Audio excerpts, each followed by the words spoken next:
Alors nous allons tirer une conclusion à notre message de samedi sur les œuvres de Christ. Alléluia. Et cette conclusion est utilisée en 3 verbes. Annoncer, proclamer, publier. Nous avons parlé des œuvres de Christ. Et puis pour conclure, en matière des œuvres de Christ, nous disons annoncer, proclamer, publier. Nous allons lire dans l'évangile de Luc, Luc 4, 18 à 21. Luc chapitre 4, versets 18 à 21. Il est écrit: L'Esprit du Seigneur est sur moi, parce qu'il m'a oint pour annoncer une bonne nouvelle aux pauvres. Il m'a envoyé pour guérir ceux qui ont le cœur brisé, pour proclamer aux captifs la délivrance et aux aveugles le recouvrement de la vue, pour renvoyer libres les opprimés, pour publier une année de grâce du Seigneur. Ensuite, il roula le livre, le remit au serviteur et s'assit. Tous ceux qui se trouvaient dans la synagogue avaient les regards fixés sur lui. Alors il commença à leur dire: Aujourd'hui, cette parole de l'Écriture que vous venez d'entendre est accomplie. Amen. Amen. Gloire à Dieu. Annoncer, proclamer et publier. Pour terminer ce merveilleux message sur les œuvres de Christ, dans la communication de sa mission, selon le livre d'Ésaïe, Jésus va utiliser des verbes qui devraient attirer notre attention par rapport à ses œuvres. Entre autres, donc, annoncer, proclamer et publier.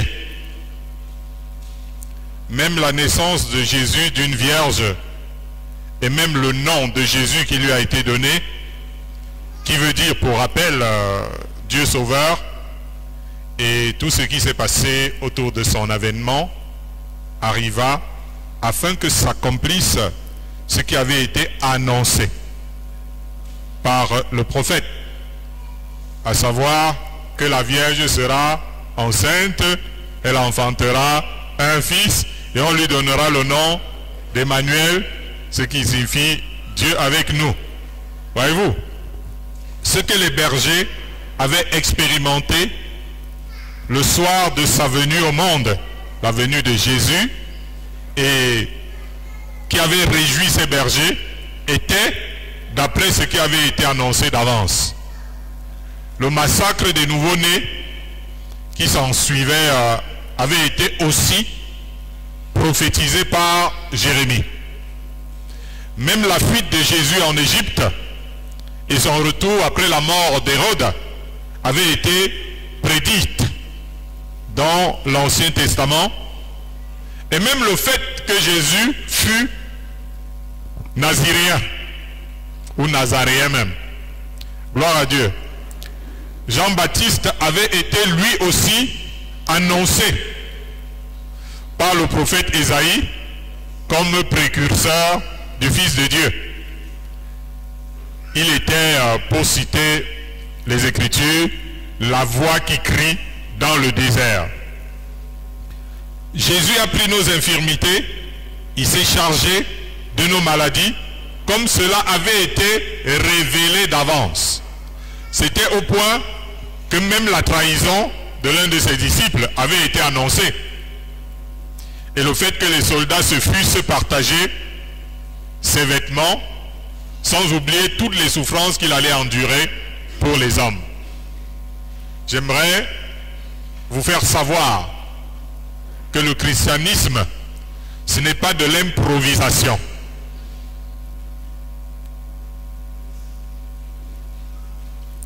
Rien que par les exemples que nous venons de citer.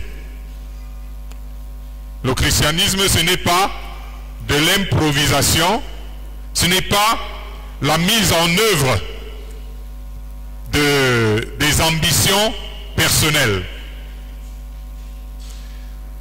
Il est écrit dans Ésaïe, ainsi parle l'Éternel, j'annonce dès le commencement ce qui doit arriver. Et j'annonce longtemps d'avance ce qui n'est pas encore accompli. Je dis, mes arrêts subsisteront et j'exécuterai toute ma volonté. Et Dieu continue dans ce passage d'Ésaïe en disant, c'est moi qui appelle de l'Orient un oiseau de proie, d'une terre lointaine un homme, pour accomplir mes desseins. Je l'ai dit et je le réaliserai. Je l'ai conçu et je l'exécuterai. Je veux dire que le christianisme fondamental est le résultat des prédictions et des révélations. C'est ça le christianisme fondamental. C'est pour ça que nous prenions tous ces exemples qui se sont passés autour de la naissance de Jésus et même de toutes les personnes qui devaient l'accompagner. C'était des choses qui avaient été écrites parce qu'elles avaient été prédites par les prophètes de l'Ancienne Alliance.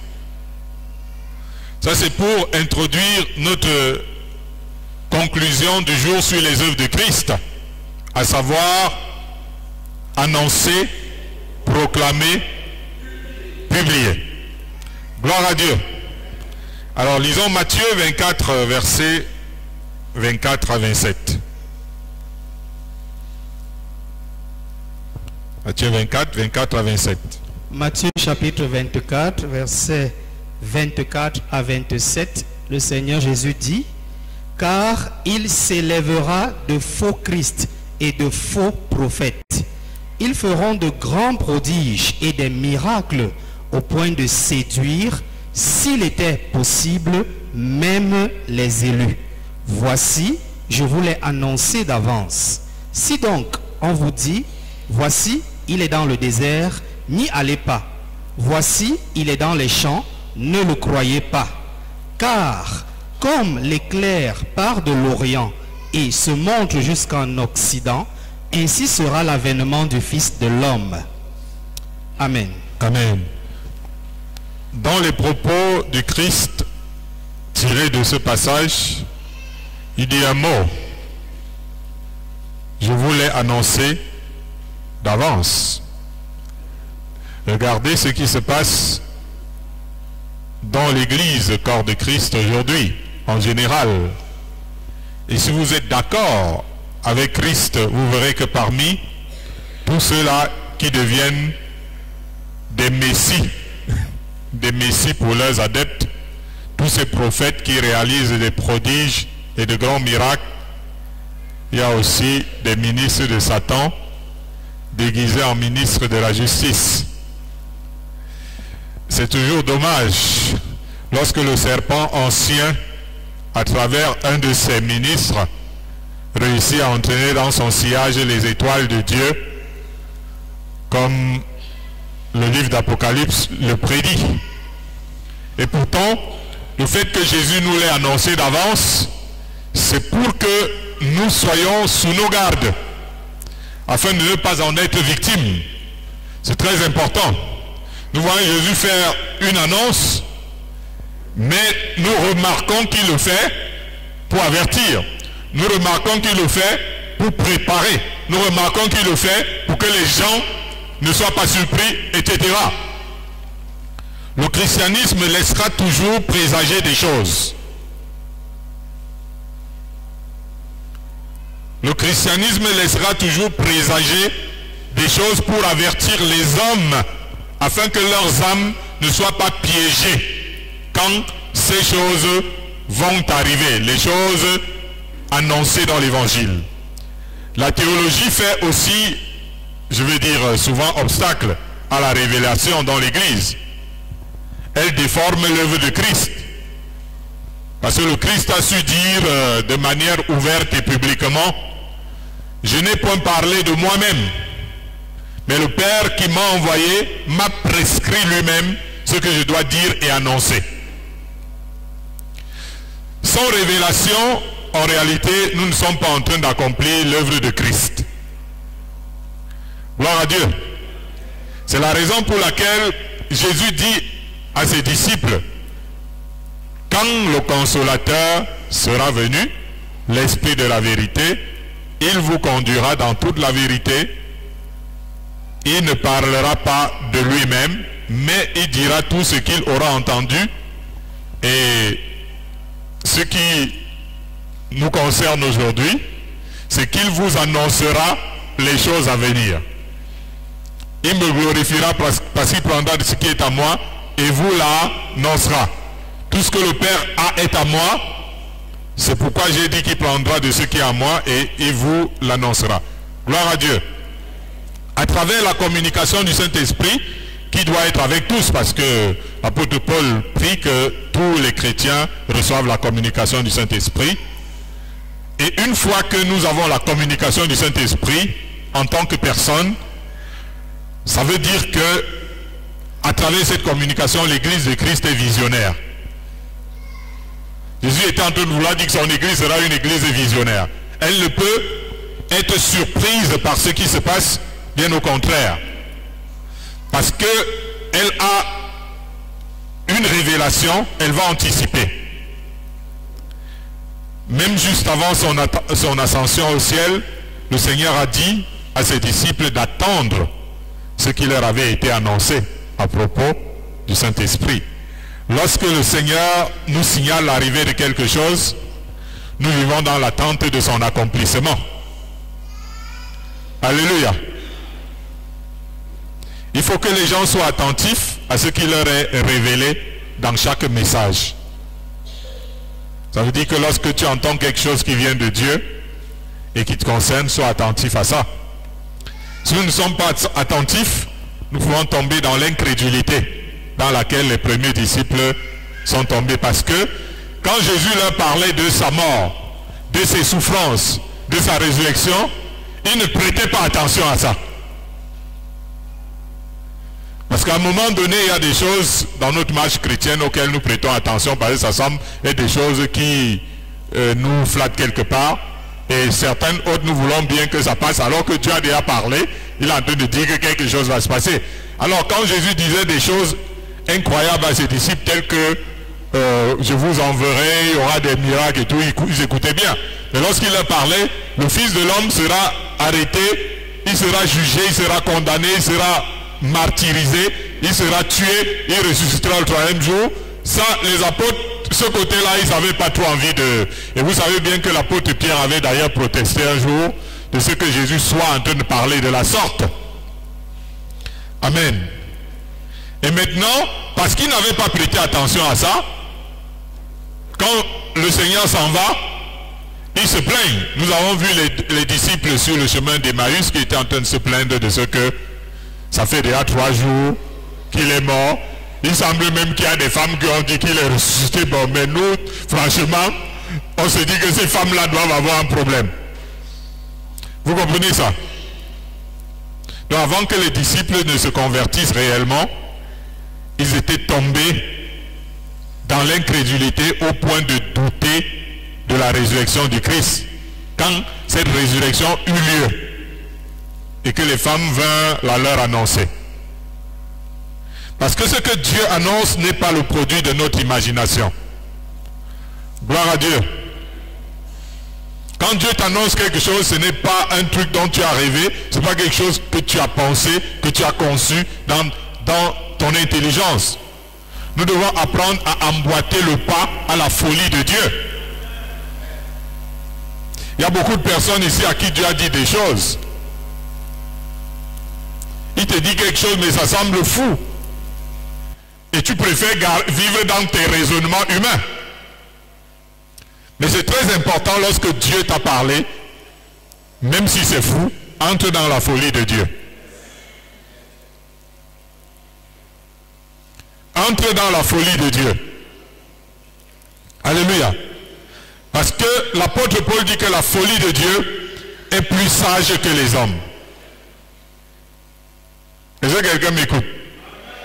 Je ne sais pas ce que Dieu t'a annoncé. il y a des choses, le Seigneur te les a annoncées. Ça pouvait être à travers une prière, à travers une imposition de main, à travers une parole qui est dite. Eh oui, quand j'entends moi, je ne vois pas trop, etc. Je te déconseille de penser de cette manière-là. Quand Dieu t'annonce quelque chose sur ta vie, je te conseille plutôt d'entrer dans la folie de Dieu. Parce que tu vas voir que ce qui riait et pour moi, qu'il se passe, la meilleure façon d'emboîter le pas à Dieu, c'est d'être capable de dire ce que Dieu a dit que tu vas faire.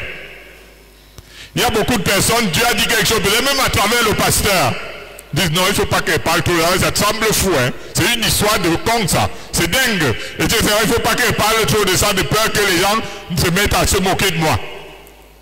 Mais si les gens sont en train de se moquer de toi, par rapport à ce que tu as reçu dans la maison de Dieu, on verra qui rira le dernier.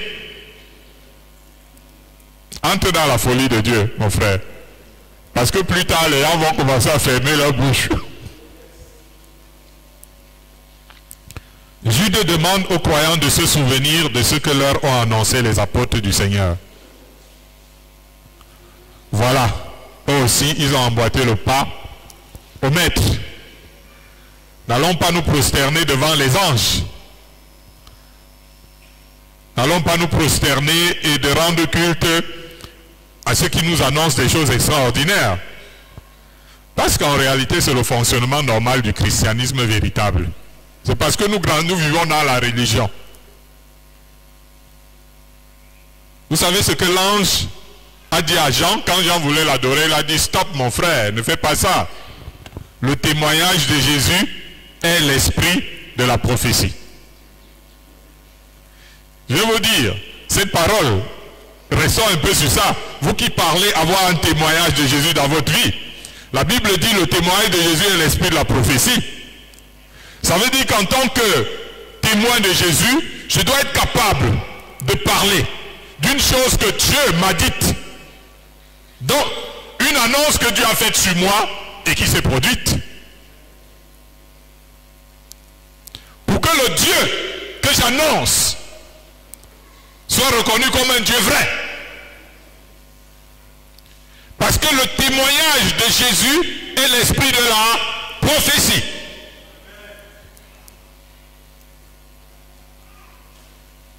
Ça veut dire que chacun de nous doit avoir aujourd'hui ou demain un témoignage d'une prédiction qui a été apportée dans sa vie, d'une vision que Dieu lui a montrée, d'une annonce qui lui a été faite et qui n'existait pas et qui pourtant a eu son accomplissement. Parce que c'est ça le christianisme. C'est pour ça que nous avons commencé le christianisme avec Jésus, il naît d'une vierge. Ah, ça avait été dit. Jésus, on massacre les petits enfants le temps de sa naissance. Ah, ça avait été dit. Jésus fut en Égypte. Ah, ça avait été dit. Jean-Baptiste vient pour parler, mais c'était écrit déjà dans le livre de Malachie et autres.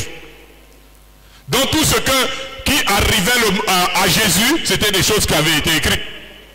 Jésus a pris sur lui nos maladies. C'est pas parce qu'il est trop bon, il a décidé de faire quelque chose quand il est arrivé. Mais si vous lisez bien Isaïe 53, vous verrez que c'était bien écrit. Parce que là, il s'agit du christianisme. Si tu as envie de vivre un christianisme religieux, où tu vis dans comment je veux dire, dans des philosophies, la sagesse de l'homme, les traditions humaines, tu n'es pas dans le christianisme.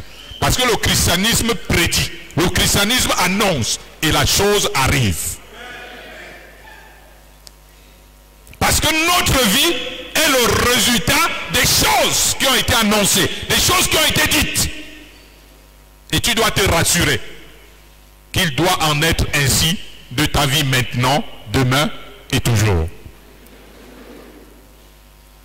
Afin que ton christianisme ne devienne pas un truc fade, un sel sans saveur. Gloire à Dieu. Alors lisons Luc 4, verset 43. Notre thème, ne l'oublions pas. Annoncer, proclamer, publier. Luc chapitre 4, verset 43. Mais il leur dit, il faut aussi que j'annonce aux autres villes la bonne nouvelle du royaume de Dieu, car c'est pour cela que j'ai été envoyé. Amen. Gloire à Dieu. Écoutez, les gens à qui nous nous adressons doivent s'attendre à quelque chose, à l'instar du royaume de Dieu que Jésus a fait connaître publiquement. Il avait été expressément envoyé pour faire connaître publiquement le royaume de Dieu. Il y avait d'ailleurs une prédiction biblique à ce sujet. Voici mon serviteur que j'ai choisi, mon bien-aimé en qui mon âme a pris plaisir. Je mettrai mon esprit sur lui et il annoncera la justice aux nations. Il était question qu'il fasse connaître publiquement le royaume de Dieu et la justice de Dieu. Le royaume de Dieu est annoncé à tous afin que les gens se fassent violence pour y entrer. Parce que pour suivre Jésus vers le royaume et la justice de Dieu, il faut renoncer à soi-même. Beaucoup d'entre vous n'ont pas encore renoncé à eux-mêmes. Vous n'êtes pas en train de suivre Jésus. Vous êtes en train de venir à la christianisation des nations, à l'église, dans la maison aussi. C'est lorsque tu renonces à toi-même. C'est à partir du jour-là que tu es prêt pour suivre Jésus. Le reste, tu viens juste dans la salle. Tout le monde doit être confronté à cette parole qui sera jugée de tous au dernier jour. Jésus va donner le même ordre à ses disciples. Dans l'évangile, il va leur dire, allez, tenez-vous dans le temple et annoncez au peuple toutes les paroles de cette vie. C'est dans le livre des Actes et des Apôtres. Mais au-delà du temple, ils allaient aussi dans les maisons annoncer la bonne nouvelle. Dans l'annonce de la bonne nouvelle se trouve le pardon des péchés au nom de Jésus-Christ. Cette parole annoncée a le pouvoir de purifier ceux qui croient en elle. Alléluia. La Bible dit déjà vous êtes purs à cause de la parole que vous avez annoncée, que vous avez entendue. Si tu écoutes la parole de Dieu et tu n'es pas encore purifié, ça veut dire que tu viens t'asseoir, ça entre ici, ça sort de l'autre côté. Parce que la parole de Dieu a le pouvoir, c'est une eau, elle purifie. Si la parole de Dieu glisse sur toi comme un rocher et ne te lave pas, après 1 an, 2, 3, comme ça veut dire que tu as endurci peut-être. Parce que la pierre ne permet pas à l'eau de faire le boulot à l'intérieur. Il faut que tu assouplisses ton cœur pour laisser la parole de Dieu te purifier. Et il faut s'attacher définitivement à Christ pour porter les fruits que Dieu attend. C'est pourquoi les apôtres se déplaçaient souvent vers les personnes à qui ils avaient annoncé l'évangile pour voir dans quel état ils étaient. Vous voyez, l'apôtre Paul veut faire un voyage. Il a prêché, il a enseigné. Maintenant, il fait le voyage vers ces personnes pour voir ce que ça a donné. Parce que, en fait, on ne prêche pas la parole de Dieu pour que ce soit des choses que les gens peuvent réciter. Mais c'est des choses que les gens doivent pratiquer. D'où le suivi dans l'évangélisation et la pastorale. Aux yeux de Dieu, les pieds de ceux qui annoncent l'évangile de paix et de réconciliation de l'homme avec Dieu sont beaux. C'est à ça que ressemblent les pieds de nos évangélistes. Martin, pas de pas, Madame, Rosie, Marcelin, Macri. Et puis tous ceux-là qui annoncent l'évangile. Vos pieds sont beaux. Jésus n'est-il pas venu annoncer la paix autant aux Juifs qu'aux non-Juifs qui croient? Ce n'est pas facile à assimiler tout de suite, mais nous sommes là pour annoncer avec Paul les richesses incompréhensibles de Christ à tous les hommes, tout en comptant sur l'esprit de vérité pour les convaincre. Nous annonçons en outre la promesse de la vie éternelle en Jésus-Christ notre Seigneur. En fait, nous sommes là pour confirmer aux hommes le salut annoncé par le Fils de Dieu. Mais pour que la bonne nouvelle annoncée soit utile, il faut qu'elle trouve la foi chez ceux qui l'entendent. Lorsque la parole de Dieu t'est annoncée, il faut qu'elle trouve la foi chez toi.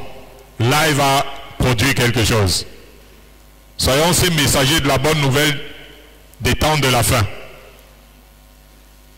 De toute façon, puisque par ricochet nous devons, au-delà de la parole que nous prêchons, être nous-mêmes un message divin. Alléluia. Je voudrais vous dire quelque chose. Vous avez grandi dans la religion, vous avez grandi dans des églises. On se seulement comme bavarde, seulement oui. Mais quand tu vois des gens qui vivent la parole de Dieu, qui vivent l'évangile, d'autres en sont arrivés à des conclusions que nous regardons, c'est que c'est impossible. Alors si c'est impossible de vivre l'évangile, et que toi, rien que parce que tu es, par ton aspect, tu ressembles à un enfant de Dieu. Si ton aspect ne trahit pas l'évangile, c'est que tu te promènes pour rien. Parce que l'évangile, la bonne nouvelle, c'est nous-mêmes. Souvenez-vous que Jésus était la parole faite chair. Et la Bible dit que le disciple accompli est comme son maître. Donc il n'est pas question que toi, tu sois différent de la parole. Toi, ton aspect n'a rien à voir avec la sainteté de Dieu, ni sa pureté.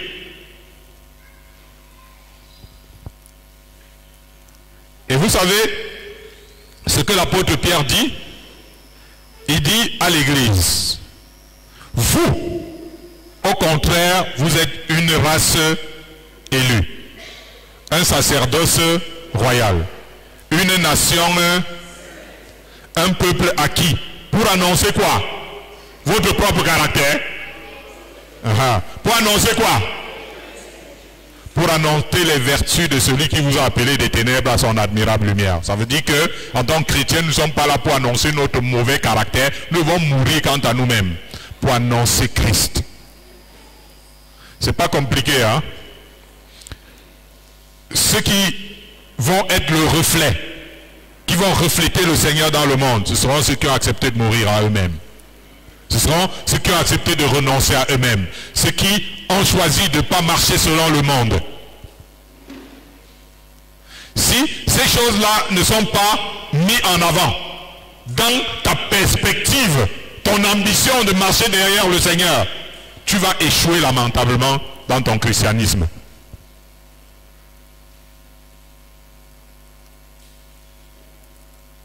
Parce que Jésus doit se reconnaître en nous.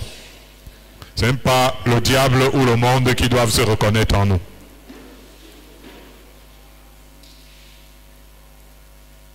Donc nous sommes une annonce, nous sommes une lettre. Gloire à Dieu.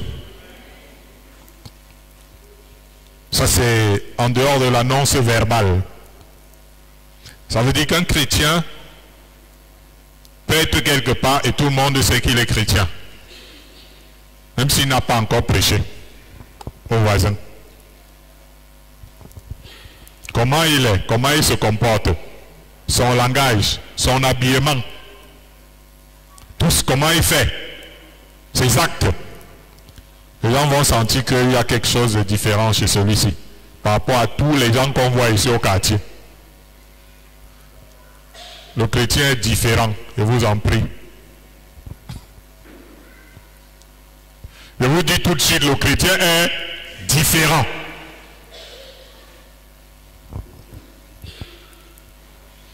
Et cette différence doit être marquée. Pas en disant je suis différent.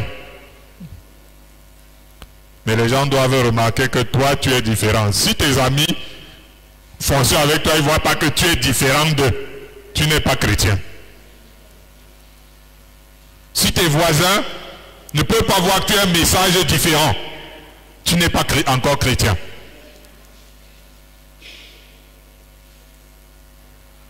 Parce que venir à l'église ne suffit pas, il faut devenir un message. Lisons Matthieu 26, verset 64.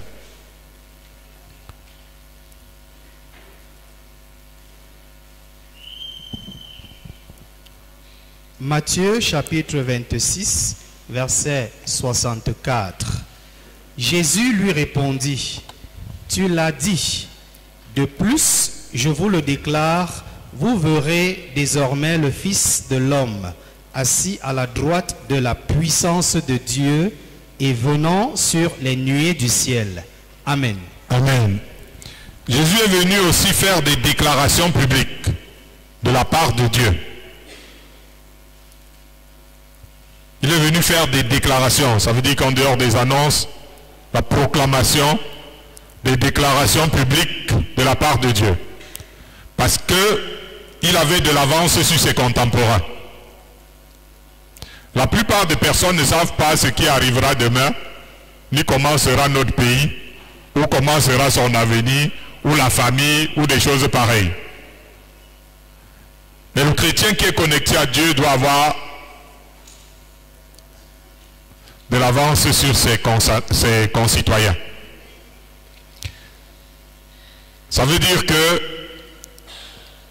ceux qui vivent avec toi doivent voir les choses après toi. Amen. Les gens de ta famille doivent voir les choses après toi. C'est pourquoi la plupart des ministres de Dieu sont décorés généralement à titre posthume. On reconnaît après eux qu'il y avait ici un grand homme, mais il n'est plus là, parce qu'il était incompris. Croyez-vous que notre monde vit dans l'attente de la seconde venue de Jésus aujourd'hui? Je pose la question. Quand vous regardez la télé, vous marchez en route, vous écoutez la radio, vous voyez que notre monde est en train de se préparer à l'attente à la venue de Jésus?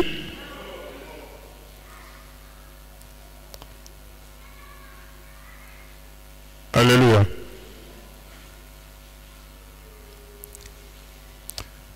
Bon, maintenant, est-ce que vous vivez chaque jour en vous attendant à la venue de Jésus?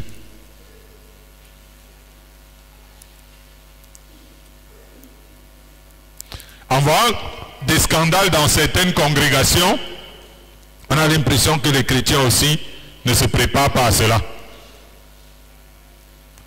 Regardez les Africains qui dorment et qui regardent ailleurs et veulent même retourner chez les ancêtres parce qu'ils ignorent cette déclaration prophétique de David.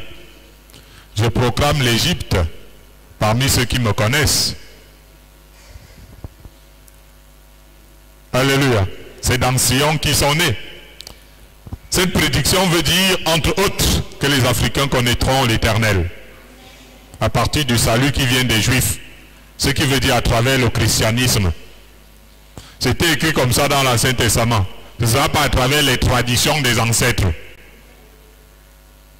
Mais dans l'Ancien Testament, il a été prédit que les Africains connaîtront l'Éternel à travers les Juifs, dont le christianisme. Nous sommes encore en train d'invoquer les ancêtres au lieu de prendre possession de notre divin héritage. Vous remarquerez aussi que Dieu fonctionne par déclaration. Dieu fonctionne par déclaration quand il veut établir quelque chose dans le monde ou dans la vie de quelqu'un. C'est précédé par une déclaration. Avant de faire quelque chose, Dieu le déclare à travers un de ses envoyés. Un peu comme Dieu voulait faire quelque chose à Ninive, il a envoyé Jonas avant que le jugement divin ne tombe. C'est le même mode de fonctionnement dans le Nouveau Testament. Souvenez-vous, dans le livre des Actes des Apôtres, il y a un prophète qui déclara que Paul serait lié à Jérusalem. Paul, par exemple, avant de descendre en Achaïe, pour une grande mission d'évangélisation, déclare dans Corinthiens que l'Achaïe était prête pour recevoir la parole. Vous savez, nous avons besoin d'être un peu plus connectés aujourd'hui. Hein. Ce sont de fortes déclarations de l'apôtre qui conduisent aujourd'hui les chrétiens, comme le fait que nous ne dussions pas vivre comme des païens qui ne connaissent pas Dieu. Ce sont les fortes déclarations de l'apôtre Paul qui nous amènent à nous éloigner d'une certaine vie. L'apôtre Paul enseignait à Timothée de déclarer ouvertement que Dieu est le sauveur de tous les hommes, principalement des croyants. C'était des déclarations. Timothée devait déclarer de telles choses que les femmes qui vivaient dans les plaisirs interdits étaient mortes, spirituellement bien sûr, quoique vivant charnellement. Ceci est à la suite des paroles du Seigneur dans l'Apocalypse. Je le déclare à quiconque entend les paroles de la prophétie de ce livre. Si quelqu'un y ajoute quelque chose, Dieu le frappera des fléaux décrits dans le livre. Ce sont des déclarations. Et parfois, lorsque les gens ne font pas attention à certaines déclarations de la Bible, ils se cognent à ces déclarations. Et tu as l'impression que quelque chose va à l'envers dans ta vie. Parce qu'en fait, tu es en train d'aller à l'encontre d'une déclaration qui avait été faite dans les Saintes Écritures. Et tu vas dans le contresens. La Bible est un texte qui fonde des principes. Et nous, on se livre à une suite d'affirmations. Ça veut dire que tout ce que Dieu dit dans sa parole peut devenir une réalité dans ta vie. Parce que ce sont des principes fondamentaux. Et maintenant, toi de ton côté, au courant de ces principes, tu en fais des affirmations pour attester ce que Dieu a prescrit, afin que cela soit établi. Je ne sais pas si vous comprenez ce que je suis en train de dire. C'est pour ça que Jésus disait par exemple, quelqu'un qui est face à une montagne, un problème costaud dans sa vie, et qui ne peut que se plaindre, waouh, c'est difficile, vraiment cette situation est terrible dans ma vie, et puis voilà, les pleurs et tout ça. Tandis que le Seigneur dit, si quelqu'un dit à cette montagne, nous avons plusieurs attitudes face à une situation, ou affirmer ce que la parole de Dieu dit face à la situation, ou alors rentrer dans un raisonnement proprement naturel et purement philosophique. Mais rien ne peut se passer de tout ce que Dieu a dit dans sa parole comme principe fondamental s'il n'y a personne qui affirme cela dans sa vie personnelle ou dans sa famille ou dans sa maison ou dans sa profession, afin que cela soit établi. Je vous parle du christianisme. Nous avons vu beaucoup de choses au sujet de l'œuvre de Christ. Après, nous rentrons dans des choses basiques qui faisaient le fonctionnement de Jésus. Annoncer, proclamer ou déclarer. Gloire à Dieu. Lisons le psaume 145, versets 11 à 12. Je parle d'une manière assez subtile. Si tu comprends ce que je suis en train de dire, tu peux changer beaucoup de choses dans ta vie à partir des principes fondamentaux de la parole et des choses que tu affirmes derrière. Parce que si tu regardes ce que tu affirmes dans ta vie, ça n'a rien à voir avec la parole de Dieu. Et ta vie est exactement selon toutes les affirmations que tu portes sur toi-même. Parce que c'est jamais basé sur la parole. Dieu existe dans la vie de ceux qui affirment la parole de Dieu dans leur vie. Parce qu'ils amènent à l'accomplissement ces principes fondamentaux de l'écriture dans leur vie. Tandis que ceux qui n'affirment que des philosophies et tout ça avec le nom de Dieu à la bouche, rien ne se passe. Et ils écouteront les témoignages de ceux qui ont choisi d'affirmer la parole de Dieu dans leur vie.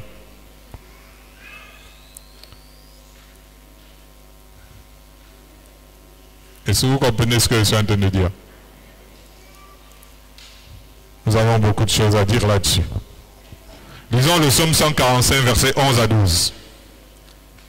Psaume 145, versets 11 à 12. Il est écrit: ils diront la gloire de ton règne et ils proclameront ta puissance pour faire connaître au Fils de l'homme ta puissance et la splendeur glorieuse de ton règne. Amen. Amen.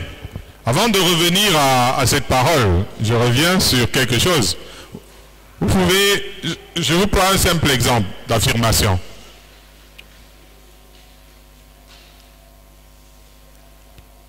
Ça peut être scientifique.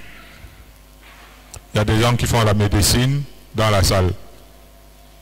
Et je bénis Dieu parce que parfois, tu vois quelqu'un qui est formé dans la médecine et qui demande la prière. Alors tu comprends que au-delà de la science, il y a Dieu. Si donc, on peut voir cela. Tu pars donc chez le médecin, tu fais un examen. Le médecin dit que voici ta situation. C'est une affirmation, c'est un principe, c'est quelque chose qui est établi. Quand tu sors de là, soit tu gardes l'affirmation des trucs, soit tu reconnais que Dieu est le créateur et que ton créateur n'est pas mort et qui se lèvera le dernier. Et que c'est son mot qui doit être le dernier. Je prends un simple exemple. Ça peut se passer dans beaucoup de situations. Alors quand nous lisons ce passage, c'est comme ça que l'œuvre de Christ se faisait. Jésus arrivait, c'est infirme, c'est tordu, il dit, allez, que ce soit comme ça plutôt. Donc il ne gérait pas le fait que ce soit comme ça, et lui, il allait dans le sens-ci. Voilà pourquoi ça marchait. Alors, les apôtres, c'est la même chose. Quand ils arrivaient, ils trouvaient des situations, c'est comme ça, et ils disaient plutôt que c'est plutôt comme ça. Donc tu devras te choisir. Soit tu acceptes que c'est comme ça, soit tu déclares que c'est comme ça. Et ça, c'est le pouvoir. Parce que si tu ne peux pas le faire, alors le pouvoir n'existe pas, c'est pour rien. Tu as le pouvoir parce que c'est inversé et toi tu renverses. Est-ce que Jésus le faisait avec les coups de poing? Il le faisait avec la bouche. Ok, voilà. Donc si ta bouche d'enfant de Dieu ne peut pas servir à ça, tu peux continuer à faire le Congo ça seulement avec ta bouche. Donc ta bouche peut faire beaucoup de choses. Est-ce que vous comprenez ce que je suis en train de dire? Ils diront la gloire de ton règne et ils proclameront ta puissance pour faire connaître au Fils de l'homme ta puissance et la splendeur glorieuse de ton règne. L'une des plus importantes recommandations que le Seigneur m'a faites, et nous en avons parlé, nous avons tablé dessus, c'était adorer et proclamer la gloire de Jéhovah, le Dieu Tout-Puissant. Adorer et proclamer la gloire de Jéhovah, le Dieu Tout-Puissant. David annonce cette catégorie de personnes dans le passage que nous venons de lire. Ils diront la gloire de ton règne, ils proclameront ta puissance. Qui? Moi. Pas toi. C'est ça, non? Ok. Donc quand David dit, ils diront la gloire de ton règne, ils proclameront ta puissance. C'est qui? Moi.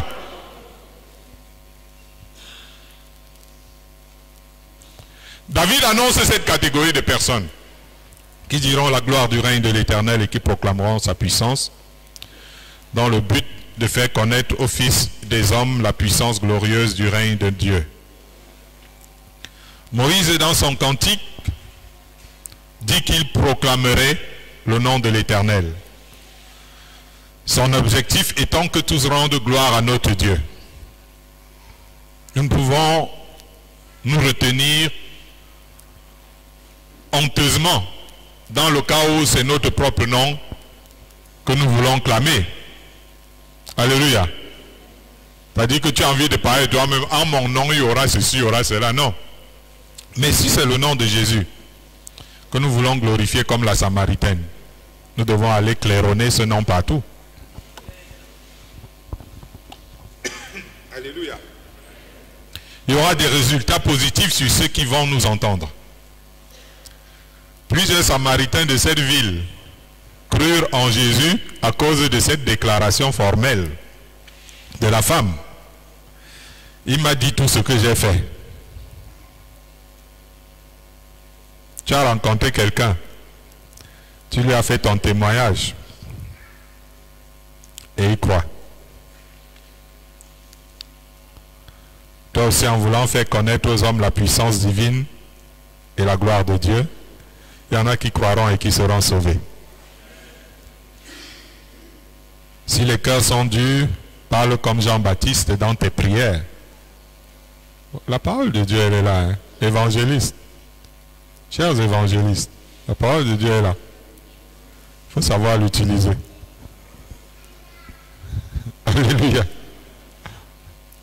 Vous savez ce que Jean-Baptiste dit aux pierres? De ces pierres-ci, Dieu peut susciter des enfants à Abraham. Il dit des croyants. Abraham est le père des croyants. La prière de l'évangéliste. La déclaration de l'évangéliste. Oh, c'est dur, hein, c'est dur. Non, lui dit de ces pierres, Dieu peut susciter des croyants. Vous n'étiez même pas encore né. Vous n'aviez pas encore cru quand Jésus s'est exprimé ainsi. Je vous déclare que plusieurs viendront de l'Orient et de l'Occident et seront assis à table avec Abraham, Isaac et Jacob dans le royaume des cieux.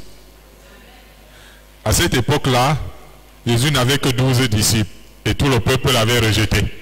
Mais il pouvait entrevoir et déclarer, il y aura des multitudes qui viendront de l'Orient, de l'Occident, de partout, et ils seront assis à table avec Abraham dans le royaume de Dieu. Ne regardez pas aux apparences. Ne regardez pas votre réalité. Le Seigneur n'a-t-il pas dit à l'apôtre Pierre, ce que Dieu a déclaré pur, ne le regarde pas comme souillé. Ce que je voudrais vous dire, c'est que l'apôtre Pierre là était en train d'aller à l'encontre de la pensée de Dieu. Unissez-vous aux grandes visions divines pour le salut du monde. Déjà dans votre vie de prière, et vous verrez des vies de païens transformées pour le salut. N'oubliez pas que depuis le temps de David, Dieu avait publié le décret pour son fils, qui lui donnerait l'héritage des nations. C'était des milliers d'années avant. Dieu a proclamé, mon fils, je te donne les nations. Cela a fini par arriver dans notre monde. Il a finalement été déclaré et manifesté comme fils de Dieu, avec puissance, selon l'esprit de sainteté, par sa résurrection d'entre les morts. Nous aussi, nous devons proclamer la gloire du Dieu Tout-Puissant. Et elle sera manifestée aux hommes. Alléluia. Est-ce que tu es en train de me suivre? Je te parle du christianisme. Les œuvres de Christ, beaucoup. Mais comment? Annoncer, publier, proclamer. Nous allons lire Psaume 40, verset 11.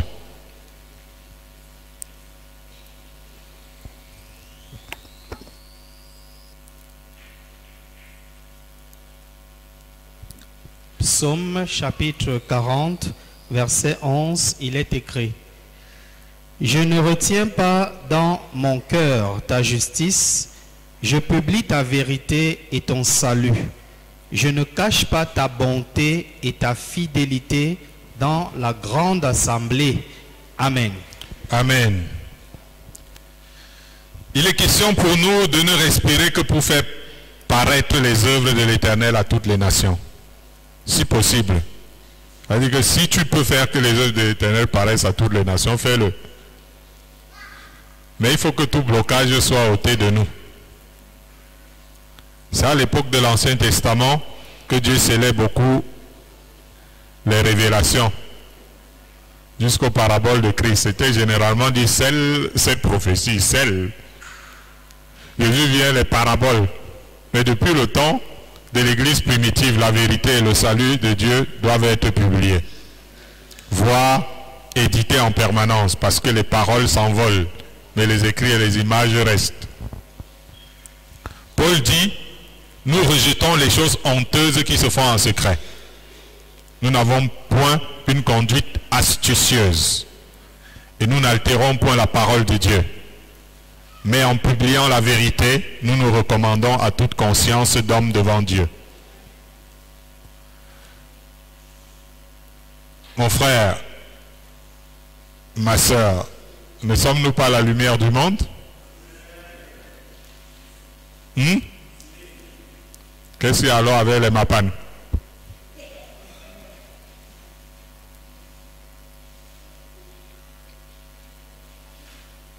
Tu vois la lumière du monde dans les mapanes.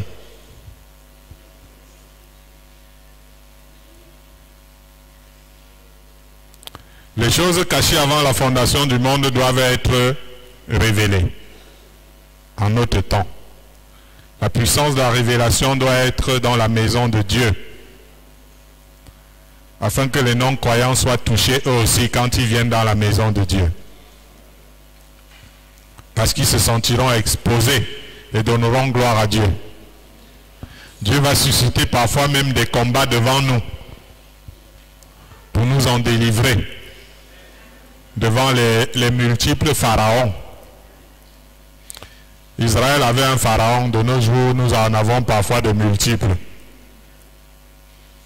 Dieu avait suscité pharaon, parfois il va en susciter plusieurs dans notre vie, juste pour que la gloire de son nom soit publiée par toute la terre. C'est pour cela qu'il avait pu susciter pharaon. Alléluia. Quand on dit susciter, ça veut dire que c'est lui-même qui a provoqué le fait qu'il y ait un pharaon. Pour que le pharaon là soit puissant et qu'il dérange son peuple. Et que lui maintenant il vienne montrer à son peuple que je suis Dieu. Alors quand Dieu va susciter des pharaons dans ta vie, ne dis pas seulement, oh, quels sont ces gros problèmes. C'est parce que Dieu veut te montrer comment il est fort.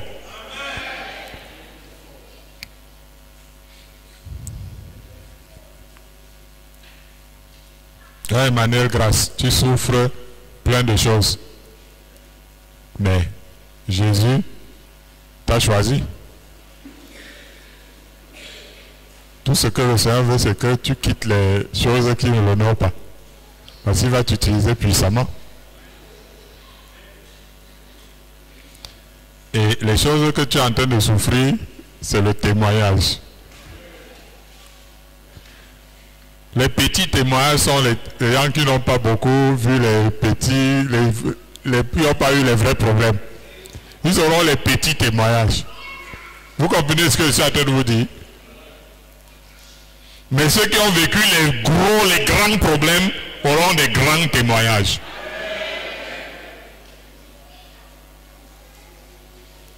Donc quand Dieu est en train de te mettre devant les grands problèmes, c'est parce qu'il veut faire de toi un grand. Parce que celui qui a le plus grand témoignage, c'est celui qui est le plus grand que l'autre. C'est pour ça que vous voyez, quand l'apôtre Jean parlait avec Jésus, il disait qu'il a un plus grand témoignage. Parce que celui qui a le plus grand témoignage est plus grand que celui qui a le moindre témoignage.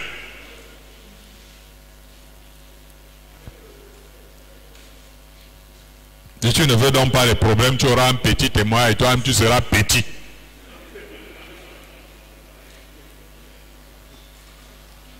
Vous voyez, non?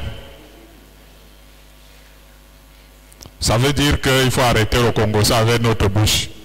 Notre bouche doit publier la vérité et le salut de Dieu tous les jours. De nos jours, tous tous les androïdes sont dans les forums. N'est-ce pas? Et encore les androïdes là, ils sont dans les forums. Un forum, 2, 3, 4, 10 forums, même 100 forums. Qu'est-ce que tu fais dans le forum là-bas? Tu mets seulement les emojis. Donc ton message c'est les emojis. Annonce la parole dans ton... Envoie les versets bibliques dans ton... Vous croyez que les gens vont connaître l'évangile si on ne leur annonce pas l'évangile? Je vous pose la question. Comment les gens vont connaître Jésus si on ne parle pas de Jésus? Tu vas voir, ce monde ne veut pas de ça ici. Hein? C'est comme ça que les gens me menacent au quartier. Dans les forums du quartier, on ne veut pas de ça ici. Il y a un autre qui a demandé au président du comité de développement de notre quartier, cher président, est-ce que vous avez prêté le forum au révérend Assamba pour son ministère?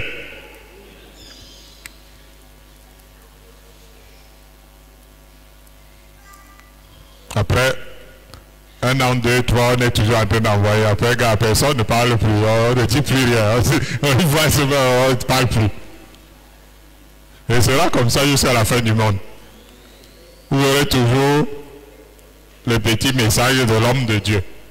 Parce que je ne peux pas être un homme de Dieu dans un forum et je ne montre pas que je suis un homme de Dieu. Je ne peux pas montrer que je ne peux pas être un chrétien dans un forum et on ne voit pas le christianisme dans ce forum. Parce que nous sommes quand même à la fin des temps, tout le monde est libre de dire ce qu'il veut, non? Quand le gars il te parle de ces choses bizarres là, est-ce que ça le gêne de le dire dans le forum? Mais alors toi aussi dis ta part.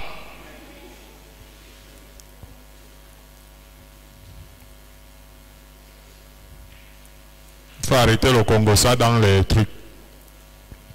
Sur Facebook. Voyez non. Il faut annoncer l'évangile. Il faut publier la vérité. Le salut de Dieu tous les jours. Vous croyez que tous ces réseaux ont été créés pourquoi?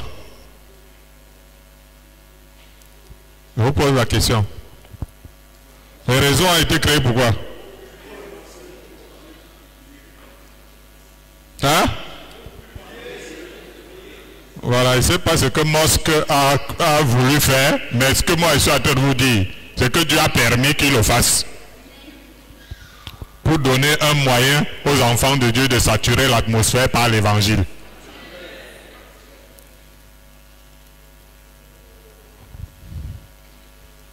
Donc tu peux devenir un influenceur d'évangile pour gagner les âmes au royaume de Dieu. C'est ça l'évangile influence. Voilà, influence donc par l'évangile. C'est de montrer ta tête là. On n'a pas besoin de voir ta tête. On veut voir les versets bibliques.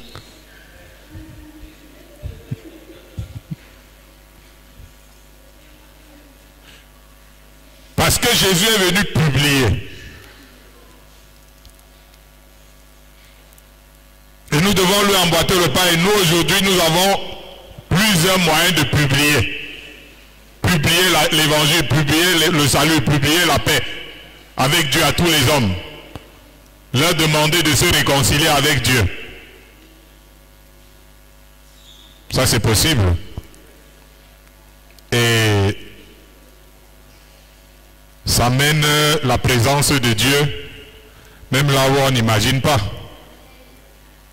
Si nous ne publions pas l'évangile, alors le monde va se noyer dans les messages sublimaux qui sont publiés tous les jours pour entraîner les gens dans la perdition.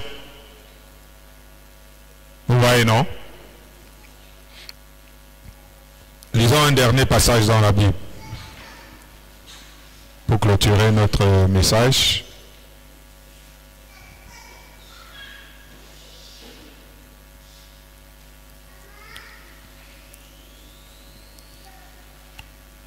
Il y a des gens qui disent prêche depuis là, c'est long, hein. Ça fait 30 minutes. Moi je regarde la montre. Il y a des gens qui n'aiment pas trop la parole. Tu dis qu'on prie, il dit mais ça fait depuis Syriac. Je suis que Syriac 2h30, frère. Et seulement, ça fait seulement 30 minutes. Vous avez remarqué que ça fait depuis très longtemps, il prêche plus 1 heure ou machin ou 2h0. C'est comme ça. Donc là, il prêche depuis là. Ça fait depuis 30 minutes que je parle, frère.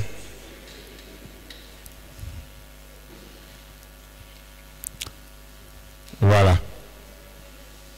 N'est-ce pas? Ok, lisons Ésaïe 43, verset 21 pour terminer. Ésaïe chapitre 43 et le verset 21, il est écrit: le peuple que je me suis formé publiera mes louanges. Amen. Écoutez, qui parle? Il dit quoi? Dites encore ça.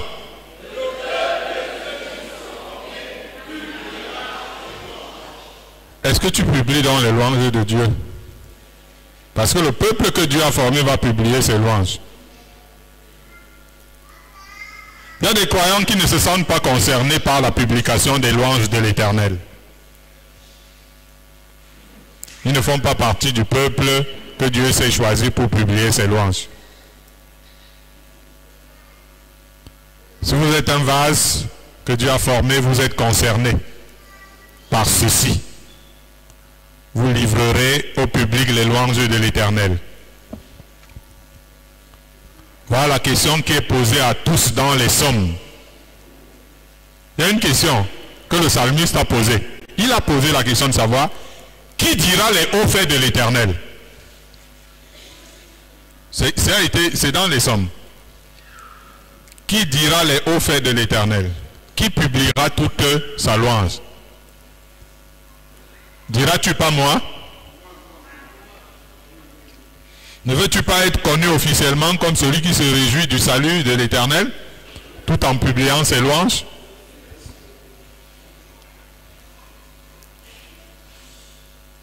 Les élèves là, est-ce que vos camarades savent que vous êtes chrétiens, nés de nouveau?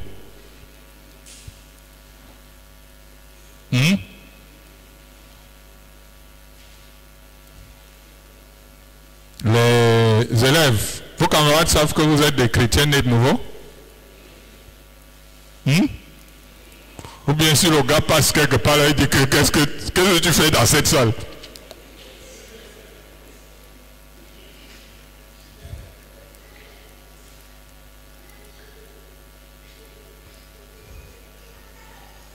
Mais si vous êtes des personnes qui se cachent par rapport à Dieu, qui va donc publier les louanges de l'Éternel? Qui va dire c'est au fait? Qui va faire connaître son nom? Puisque vous d'abord vous cachez d'abord pour qu'on ne sache pas. Les voisins ne doivent pas savoir que je suis un enfant de Dieu, si né de nouveau.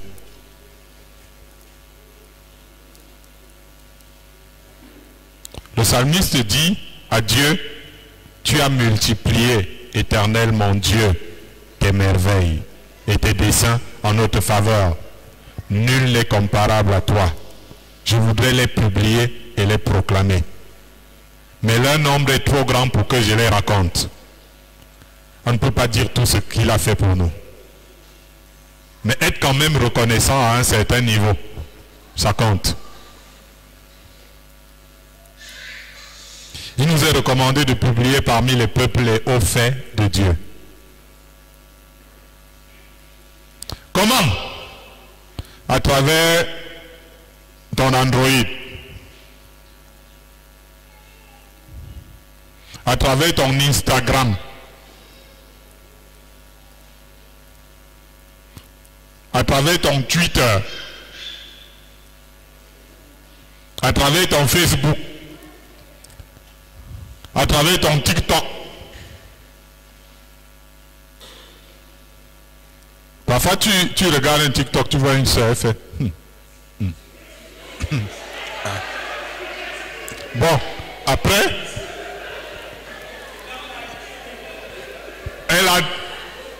20 likes, 50 likes, 60 likes, passer facilement.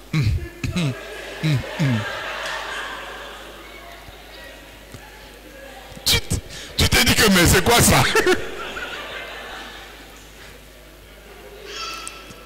Mais c'est quoi ça?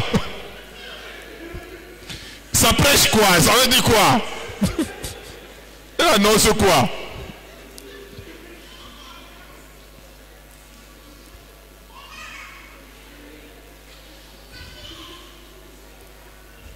Alléluia.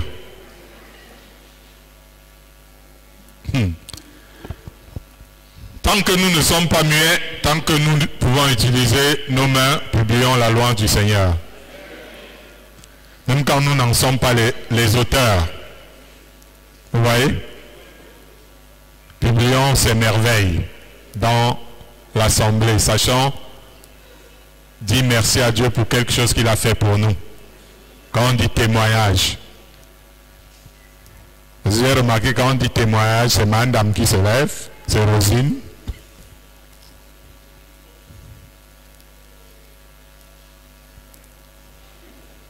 Parfois c'est qui encore là?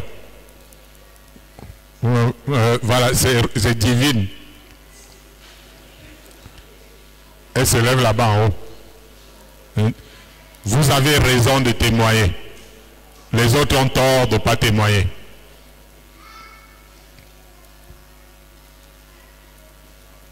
Alléluia. Parce que la Bible dit que nous devons raconter ces merveilles dans l'assemblée. Incitons tous les hommes à bénir le Seigneur.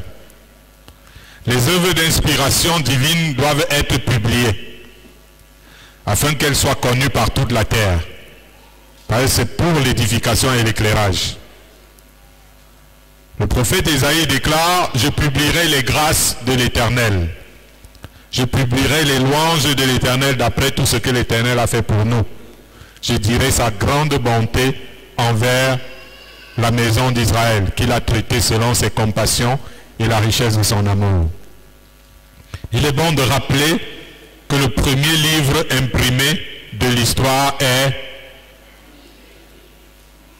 Nous sommes à l'ère moderne, hein, à l'ère de l'histoire, c'est-à-dire à l'ère moderne. L'imprimerie est née. Et dans toute l'histoire de l'humanité, le premier livre qui a été imprimé, je vous informe, c'est la Bible. Ah, chers élèves, je vous donne une information, ne l'oubliez jamais. On vous pose la question comme une colle et vous vous retrouvez perdu. Rappelez-vous, comme vous a enseigné aujourd'hui, que le premier livre de l'histoire qui a été imprimé, et ça a été par l'inventeur de l'imprimerie lui-même, Johannes Gutenberg. Vous ne le savez pas, chers amis. Ça veut dire que l'Allemand Johannes Gutenberg, qui a créé l'imprimerie, lorsqu'il a décidé de sortir le premier livre, comme il a créé quelque chose, il a imprimé la Bible. Son premier livre. Le premier livre de l'imprimerie. Les élèves sont informés, non? On ne peut plus vous coller sur ça.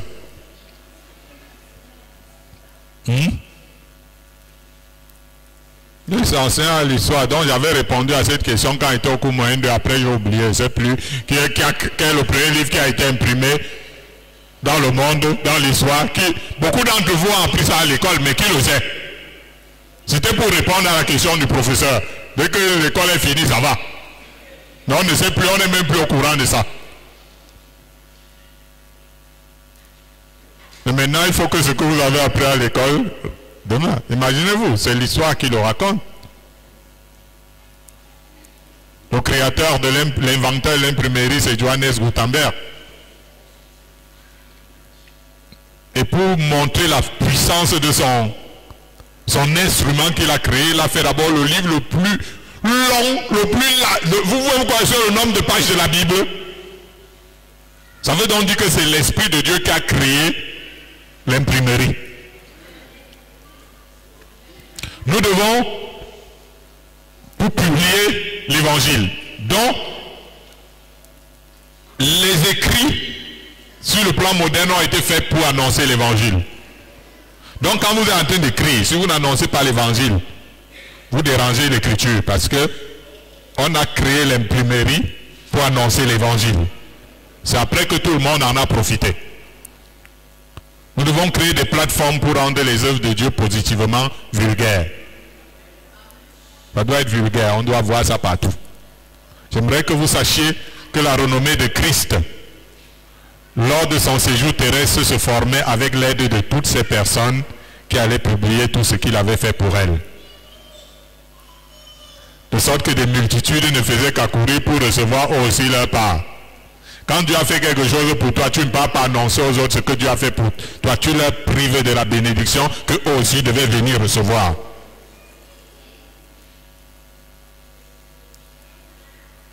Alléluia.